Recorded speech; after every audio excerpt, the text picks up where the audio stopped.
are in jail tonight. April Riddle, she is 38 years old, and Jesse Balin, who is 23. They were arrested after a meth lab bust last night. They're both facing charges of making meth, and this all happened on Sherwood Avenue, and that meth bust is the third this year in Waynesboro. Sergeant Brian Edwards from the Waynesboro Police Department says it's part of a more aggressive approach by officers. Brennan Ponton was in Waynesboro today. Brennan, how are police making these busts? Gloria and Bob, Sergeant Edwards says more officers are assigned to these types of cases this year. And to give you a little bit of comparison, the 3 meth lab busts this year are way more than the last few years. Edwards says they've had maybe 1 in the last 2 or 3 years. I was back at the scene earlier today on Sherwood Avenue, and it was very quiet. As you can imagine, last night was a different story, with a SWAT team there to raid the house. Sergeant Edwards says these investigations are put together through a variety of ways, including informants who are sometimes paid, surveillance, and anonymous tips. Edwards says the drug isn't going away. We know that the drugs are out there. We don't believe that the drugs have ever really gone away, even when bath salts became a very popular drug. Methamphetamine can be produced at home, and we arrest dozens of people annually for the simple possession of it. In fact, so far this year, Edwards says 36 people have been arrested in the city with meth-related cases, up already from last year, and there are still about 3 more months in the year, something he attributes to a more aggressive approach. Gloria, Bob. Thank you, Brendan. Now to Shenandoah County. Nicole Dawn Miller was in court today. She's accused of killing a baby in Woodstock in June. We told you yesterday, first on 5, that the Commonwealth's attorney is seeking the death penalty. The hearing today was a preliminary hearing. There will be another hearing in November to set a trial date. And as we said, the case dates back to June when police were called to an apartment complex in Woodstock. They found a baby needing medical attention. The baby was flown to UVA Medical Center, where he later died. In July, Nicole Miller was indicted on a count of capital murder. And right now for the latest on our forecast, let's head over to meteorologist Aubrey Urbanowitz. Aubrey, kind of a cool one today. Cool start for sure this morning, but pretty comfortable for the afternoon. Absolutely starting to feel like fall. Take a look at these area temperatures outside right now. Most areas in the upper 60s, just pushing that 70-degree mark. 69 degrees outside our studio, 68 in Stanton, a little warmer towards Luray, 73 degrees, 71 in Moorfield, 70 for Winchester. So after that quite chilly start this morning, temperatures really warmed up nicely. Plenty of sunshine for this afternoon. Now we're starting to get some more clouds in the area. Some dry air still in place, so we do have a little bit of precipitation out to our west, but that's going to fight off the dry air. Maybe some sprinkles overnight into the higher elevations. That's going to be about it. The area will stay dry for tonight. And on the cool side, once again, temperatures starting to get chilly around sunset this evening. 66 degrees by 7 o'clock, cooling down into the upper 50s. Not quite as cold as last night, but we'll talk about our chances for some rain this week. That's coming up in a few more minutes. Right now, we are putting the finishing touches on some stories for later in the show. One is an update on a story that, frankly, Bob, I'm going to tell you, it grossed out a lot of people. A cannibalistic pedophile convicted of child porn charges was sentenced today. Coming up new at 5:30, hear how much time he will spend behind bars. And one European country is trying to ban beauty pageants for kids. We have your reaction and speak to local pageant parents on their thoughts. And have you ever wanted to affect change in the world but weren't sure how? Well, then you may want to hear author Paul Loeb. He will speak tonight at JMU, and we'll hear from him in our one-on-one interview coming up at 5:44. New at 5, several schools across the valley are not performing up to federal standards. WHSV's Garrett Weimer joins us now from one of those schools, showing us what that means for teachers and students. Gloria, Bob, I'm here at Bessie Weller Elementary School in Stanton. According to federal accountability standards, this is one of 73 schools across the state designated as a focus school. The focus school designation applies to schools receiving federal money for free and reduced lunch that have not met all of their benchmarks for reading and math. Clyde Moore Elementary School in Augusta County met all its standards this year, but has to keep its status as a focus school for at least 2 years. The status comes from not meeting benchmarks in one of 3 gap groups. It's the second straight year Bessie Weller hasn't met its standards. Last year, Bessie Weller failed to meet its benchmarks for black students in reading. For this year, they met in every subgroup except for white students in reading. So for that reason, they are designated as a focus school for a second consecutive year. But if they meet their performance in the gap group next year, they could potentially exit from the focus school status. Other Valley schools designated as focus schools: Robinson Elementary in Shenandoah County and Luray Elementary in Page County. In Stanton, Garrett Weimer, WHSV. Thank you, Garrett. 2 days after the fatal Navy Yard shooting in Washington, D.C., more information is emerging about the shooter, Aaron Alexis. Federal sources say surveillance video shows him ducking into a bathroom at the Navy Yard with a small bag and emerging with a fully intact Remington shotgun. Despite what could only be described as a delusional episode in Newport, Rhode Island just last month and repeated run-ins with the law, Alexis was allowed to keep his secret security clearance as a Navy contractor. Defense Secretary Chuck Hagel has ordered a review of procedures for security clearances and access following Monday's mass shooting at the Washington Navy Yard. Where there are gaps, we will close them. Where there are inadequacies, we will address them. And where there are failures, we will correct them. We owe the victims, their families, and all our people nothing less. Alexis's mother released an audio statement apologizing to the families of the victims. Kathleen Alexis said she does not know why he did what he did, but was glad he'll never be able to harm anyone else. We are respectfully requesting that those customers who are carrying a gun just honor the request and not bring the gun into Starbucks. That was Starbucks CEO Howard Schultz commenting on his most recent request to no longer bring firearms into his stores. WHSV's Amelia Namias explains why it's not being called a ban. Amelia. I'm outside of the Starbucks here in Harrisonburg, right off of Port Republic Road. The company's previous policy was to just follow local state laws. Where open carry is permitted, guns were allowed, and where it's not, guns were not allowed in the stores. Schultz says he thinks gun policy should be addressed by government and law enforcement, not Starbucks and its employees. He says banning guns completely could put his employees in potential danger confronting an armed customer.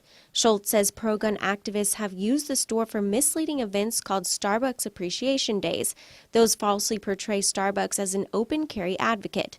A local Starbucks customer doesn't think this request should be a problem. I think it's just a simple request. It's not a big deal. Starbucks, you get in and get out fairly quickly. To just leave the gun in your car, I don't see why people couldn't just follow along to a simple request like that personally. Schultz wants to remind everybody that this is just a request, not a ban, because he wants to give responsible gun owners the chance to respect this request. In Harrisonburg, Amelia Namias, WHSV. Thank you, Amelia. Following up today, we now know the name of a 13-year-old who died after falling from a large rock and onto the Blue Ridge Parkway. CBS affiliate in Richmond, WTVR, talked to her sister. She confirms the girl's name is Alexandra Babayeva. WTVR reports she attended Pocahontas Middle School in Henrico County and wanted to be a zoologist. The National Park Service says the 13-year-old was hiking with her family on Sunday. She later fell 50 feet from a large cliff and onto the Blue Ridge Parkway. A memorial is scheduled for Sunday in Richmond. And a 14-year-old Georgia girl has been found alive 34 hours after she was abducted from her family's home.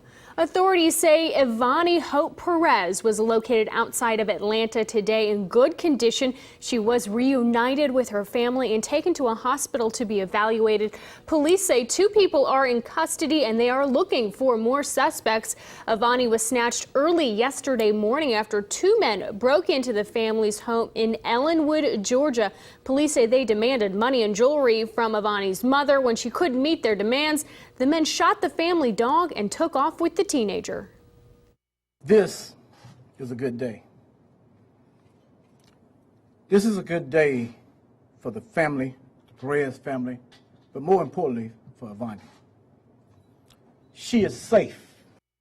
According to WSB-TV, police have not determined any relationship between Ivani and the men involved in her abduction.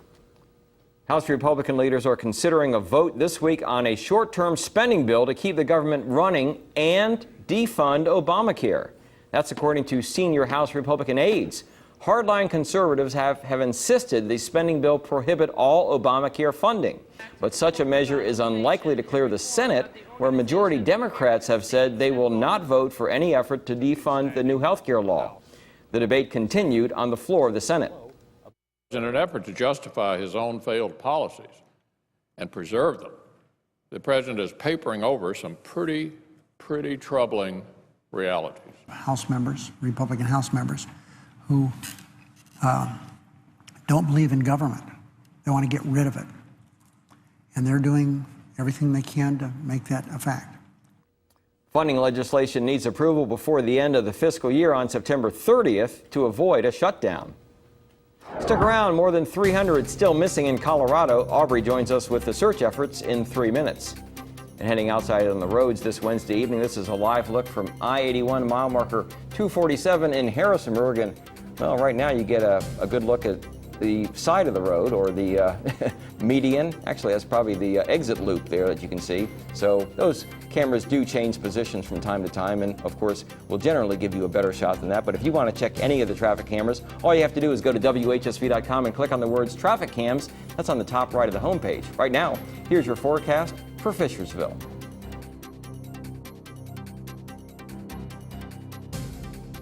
Flooding out in Colorado. WHSV's Aubrey Urbanowitz joins us with more on the rescue efforts. Aubrey.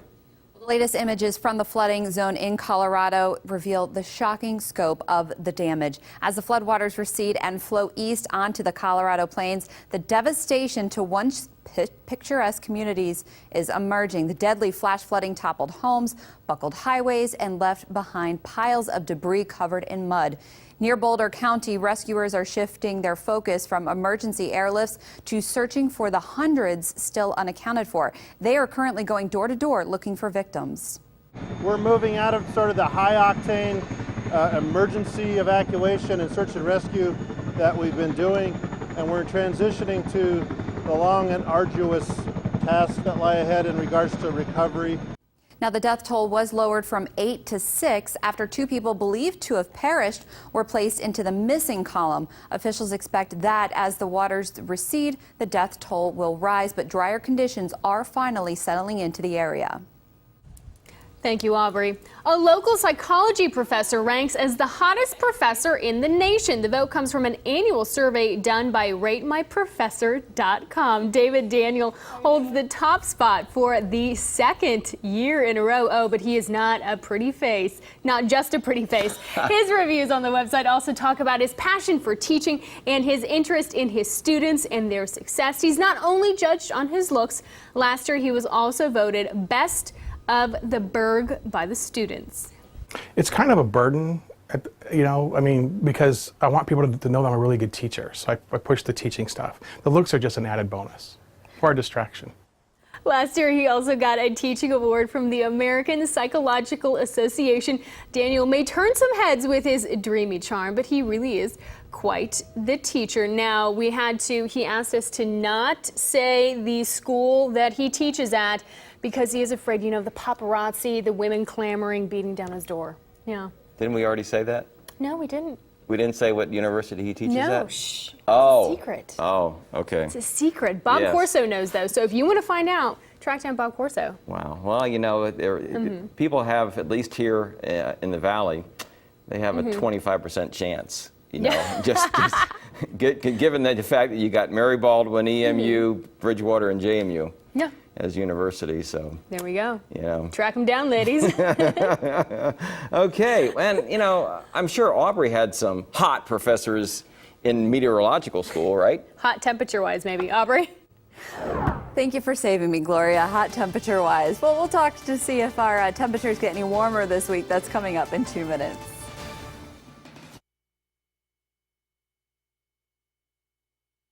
on the First Alert Storm Team. Well, after a cold start for this morning, plenty of sunshine for this afternoon. Take a look. Satellite and radar shows us some clouds moving into the area. Notice a little bit of rain off to the west. We have such dry conditions in our area. This may come down in a sprinkle or two, but other than that, it's going to be pretty dry. A lot of this is not going to make it to the ground. We might see a few sprinkles into the higher elevations by tomorrow morning, but that is going to be about it. Again, some very dry conditions that this rain is trying to overcome, and it's not going to do so. But ahead of it, we do have those clouds, and those will be in place. We'll see a mix of some clearing and some clouds for tonight. We'll call partly cloudy skies. Our temperature actually 69 degrees outside our studio, so a pretty sunny afternoon. Temperatures really pushing that 70-degree mark for today. Area temperatures coming in 67 in Fishersville, 71 for 10th Legion, 72 in Mount Jackson, mid to upper 60s for most of the area for today. Pretty comfortable. Another fall-like afternoon for today. Fall-like temperatures are going to continue, but we're watching our next system now, and that could bring some warming as we head into the end of the week. So for tonight, we'll watch some of these clouds moving in. As we head into the overnight, we'll see a mix of clearing and some clouds. Again, partly cloudy skies. And by tomorrow morning, again, best chance for any precipitation at best is going to be the higher elevation and maybe in the form of some sprinkles. I don't even think this will be heavy enough to classify this as a late shower. The air is just too dry for this, but we'll start to pick up some moisture as we head into the end of the week. A couple of clouds for tomorrow morning, maybe some isolated areas of fog. And as we head into the afternoon, notice we'll start to see some clearing. We'll see a mix of sun and clouds for your Thursday. Also tonight, if the clouds really don't hinder this view too much, we have the harvest moon rising at about 6:40 tonight. Tomorrow, a little bit closer to sunset. So a great view if you want to step outside tonight around 6:40 before 7 o'clock, and tomorrow shortly after 7, maybe catch a great view of the moon. 48 to 51 degrees are overnight lows for tonight, staying partly cloudy. Another cool night, and it's going to give us a cool start for tomorrow morning, but again, not quite as chilly as it was early this morning. A little bit of fog possible in some isolated areas. We're not looking for widespread fog at all. And by the afternoon, lots of sunshine, a couple of clouds in the area, and pretty comfortable temperatures. Daytime highs tomorrow, maybe a couple degrees warmer, 69 to 72 degrees. We'll call partly sunny skies with those clouds staying in place at least through part of the day for tomorrow.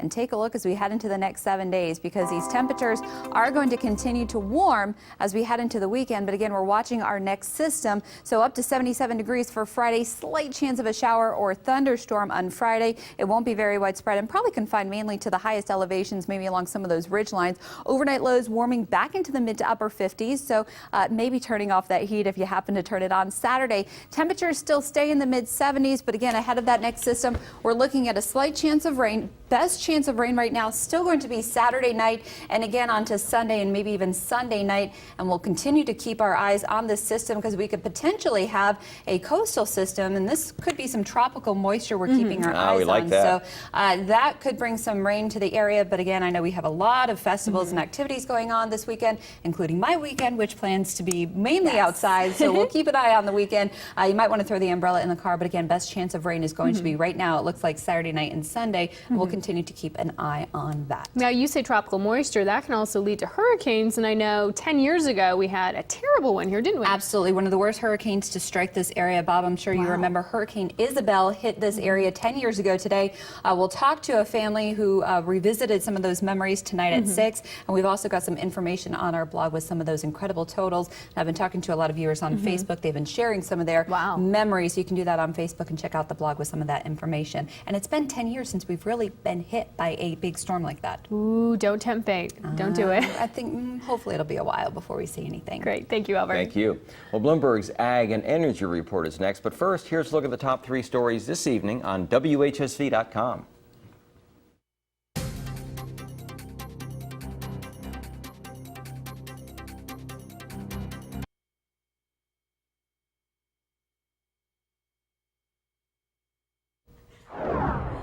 Right now, a big drop in prices for 2 breakfast staples. Teal Jennings has more in our Bloomberg Ag and Energy Report. Coffee and orange juice both got cheaper, at least for now. Orange juice slumped 6% yesterday alone, and Arabica coffee fell to the lowest in more than 4 years. In terms of juice, the Florida Department of Citrus said the retail sales of OJ were down almost 5% in August compared to a year earlier. Plus, there's no big weather threat to crops, and the peak of hurricane season's already passed. The drop erasing a chunk of this year's price gains.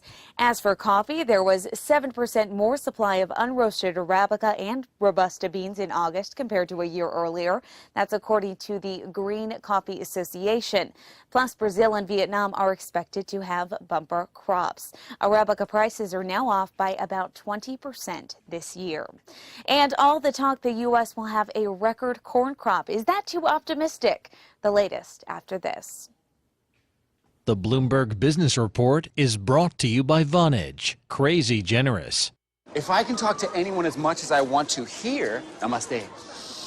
Más soledad. Then why am I limited when I make international calls? Qué pena. Exactamente, amiga. That's why we'll connect the world with one low rate for unlimited calls. So I can call China as much as I want? True that. And India? Ah! And I can call my girlfriend in Brazil. Claro! Over 60 countries. People thought we were crazy to give you unlimited long distance. Crazy generous. Feel free to talk at Vonage.com. The USDA is expecting record amounts of corn this year in a turnaround from last year's harvest that was shriveled by drought. But now insurance claims are up because of spring rain that prevented farmers from planting, and that's boosting speculation the crop may fall short of expectations. So we'll watch to see how crops develop and what happens to prices, which are down by almost a quarter this year because of that bullish forecast. At the CME Group in Chicago, I'm Teal Jennings with the Bloomberg Ag and Energy Report. Still to come, a tour bus hits a passenger train. Hear from survivors of the deadly accident in 5 minutes.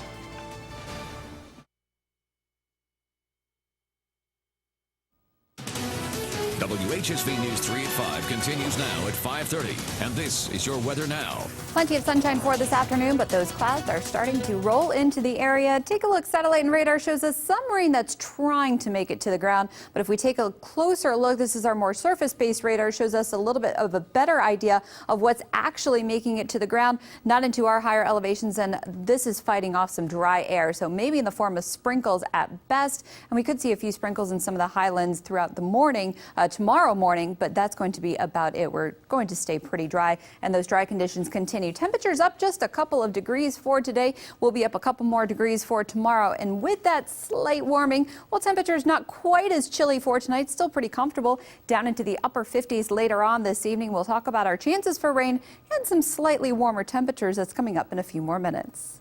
Thanks, Aubrey. We want to quickly update you on our top headlines. 2 days after the fatal Navy Yard shooting in Washington, more information is emerging about the shooter, Aaron Alexis. Despite what could only be described as a delusional episode in Newport, Rhode Island just last month and repeated run-ins with the law, Alexis was allowed to keep his secret security clearance as a Navy contractor.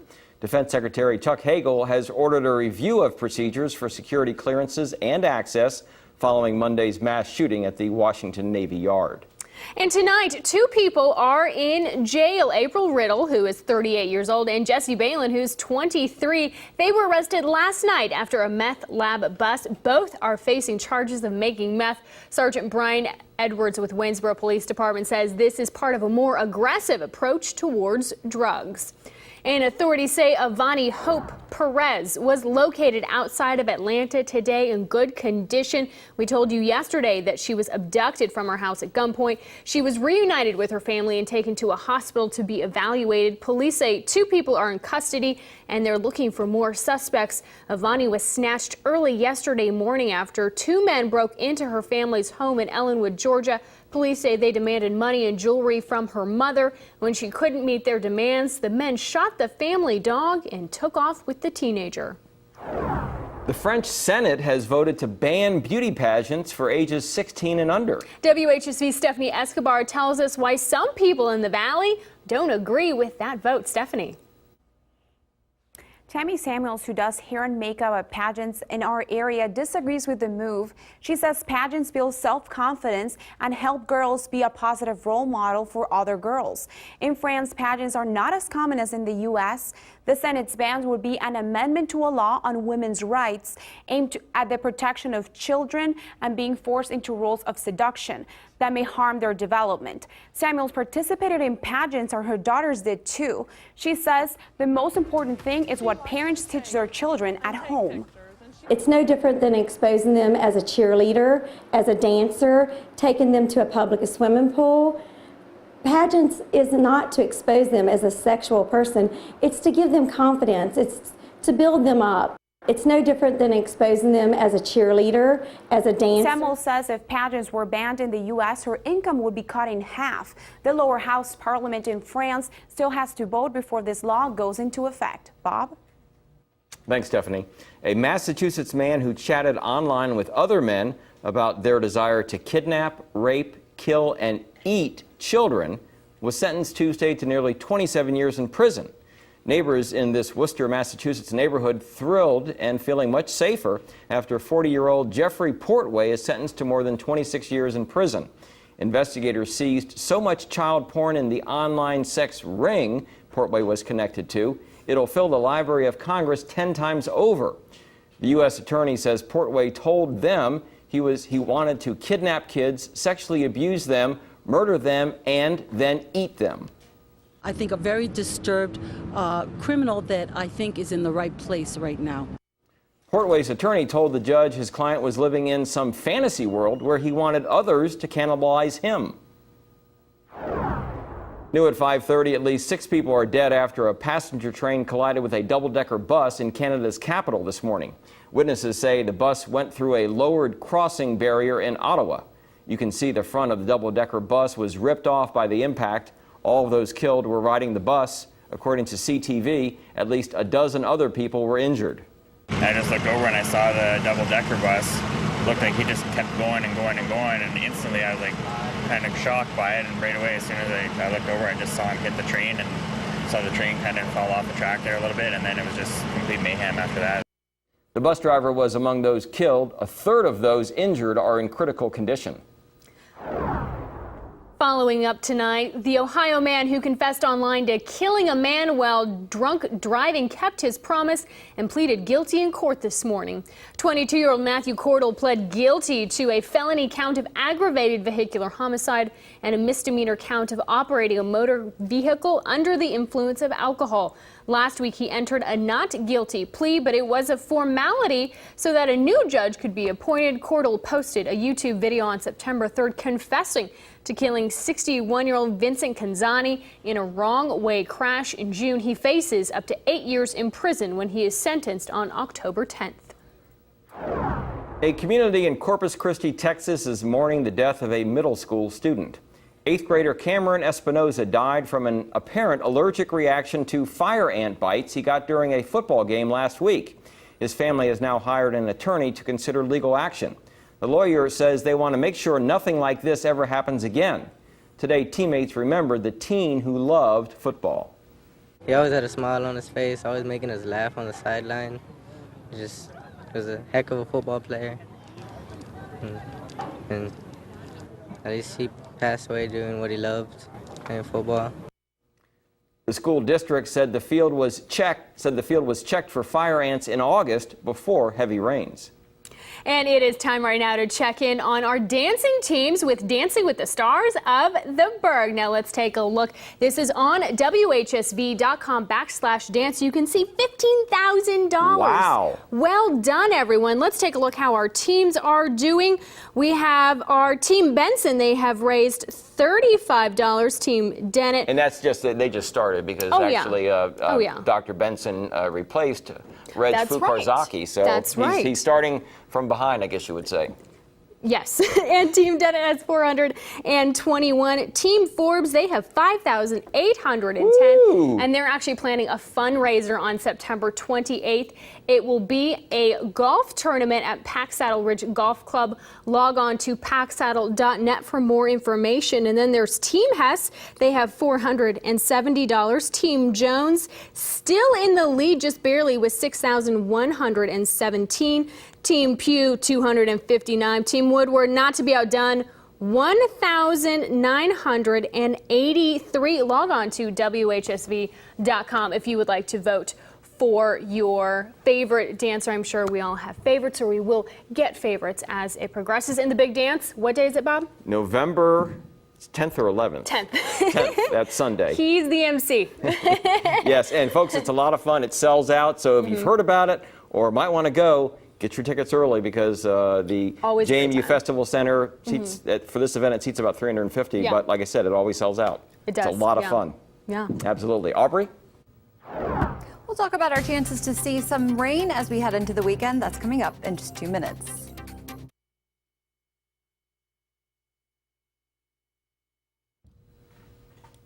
Okay, we have no more H-block, guys. We have nothing else to float. Talk fast. What are we over under now? 5 seconds? What? I just floated H-block, which was literally 3 VOs. 3 20-second VOs. Mine. Stu, are you? Oh, sorry. Let's not do yeah, that. that's not good. That's We not want good. that break. There we go. Okay. It's the blonde and the red mixed. Yeah.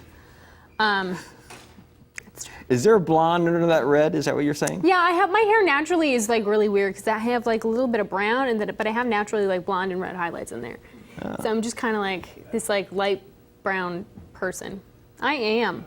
She's got a mix of color. It sounds like in her hair. The dye is affecting her. True. Yeah. Probably true. Yeah, we had to do wait. Seriously? Hold on. I have to explain this to Bob. You have to kill my mic.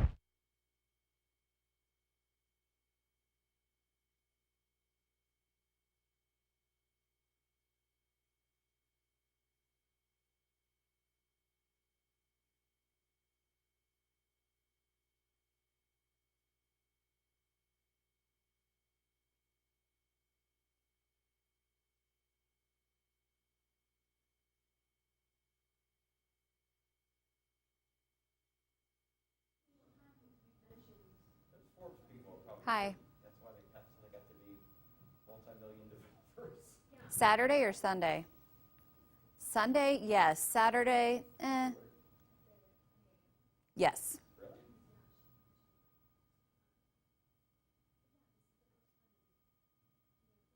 You're welcome. Make sure and return him.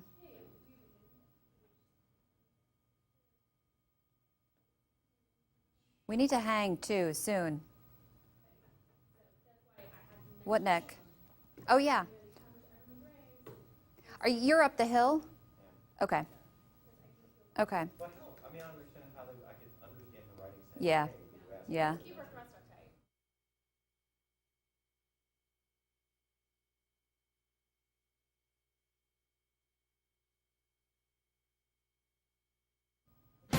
Helping you plan your day, the First Alert Storm Team. Plenty of sunshine for this afternoon, but now we're starting to see some clouds move into the area. Take a look. Wide view of satellite and radar shows us a little bit of rain off to the west, but notice how this is really starting to dissipate. That's because it's fighting off some dry air in our area. Very dry outside right now. So even though it does show us some rain moving into the higher elevations, we'll take a closer look. More surface-based radar gives us a little bit of a better idea what's going on below the mountains. A lot of this not making it to the ground, maybe in the form of some sprinkles at the highest elevations, and that's going to be the best chance to pull out any moisture tonight into tomorrow morning. But other than that, we will stay very dry. Our temperature outside still at 69 degrees outside our studio, pretty much our high temperature for today. Dew point around 50 degrees. So again, still not all that moist, not completely bone dry, but we don't have a lot of moisture in the air. Winds still on the light side, and they're going to stay on the light side for tonight. Take a look, some area temperatures mid to upper 60s, even around 70 degrees for some areas, 70 towards Timberville and even towards the northern portions of the area.